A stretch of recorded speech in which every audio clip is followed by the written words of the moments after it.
রহস্যময় ভূতের বাড়ি। গল্প। ভূতের চর্চা যারা করেন তারা অনেকে বলে থাকেন যে বিদ্যুতের আলো আসার পর থেকেই ভূতরা বিদায় নিয়েছে। এ উক্তি কিন্তু আপ্তবাক্য বলে মেনে নেওয়া কঠিন। এখনও কলকাতা বা অন্যান্য শহরে কিছু কিছু বাড়িতে মাঝে মাঝে যেসব অপরিচিত অদৃশ্য আগন্তুকের উপদ্রব হয়, তারা কিন্তু কেউ অজ্ঞাতকুলশীল নন। তারা আমাদের অতি পরিচিত ভূত। যতকাল আমরা আছি ততকাল ওনারাও আছেন। এত ভঙ্গ বঙ্গদেশে ভগ্নগৃহের তো অভাব নেই। খোদ কলকাতা শহরেই বহু ভাঙাচোরা বাড়ি আছে, যে বাড়ির দিকে তাকালেই অনুমান করা যায় যে মানুষ ছাড়া সকলেরই সেটা আদর্শ বাসস্থান।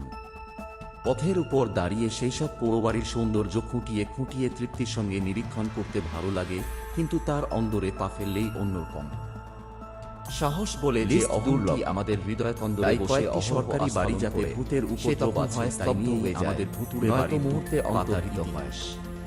এছাড়া সর্বাঙ্গ অকারণে ছমছম বা শিরদাঁড়া জোড়াসাঁকোর ঠাকুর বাড়িতে দ্বিজেন্দ্রনাথের ছেলে নীতীন্দ্রনাথের যে দীর্ঘ ছায়ামূর্তিকে রাত্রিরে দেখা যেত, তা কি আজও দেখা যায়?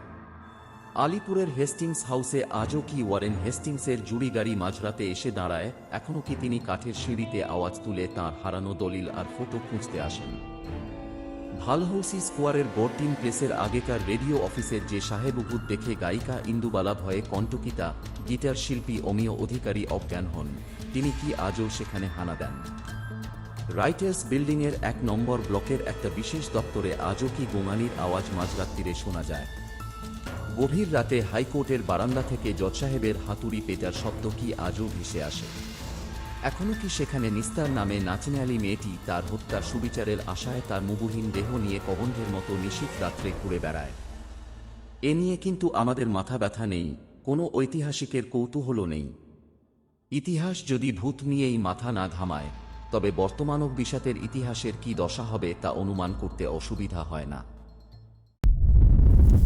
সম্পূর্ণ ভিডিও দেখার জন্য ধন্যবাদ।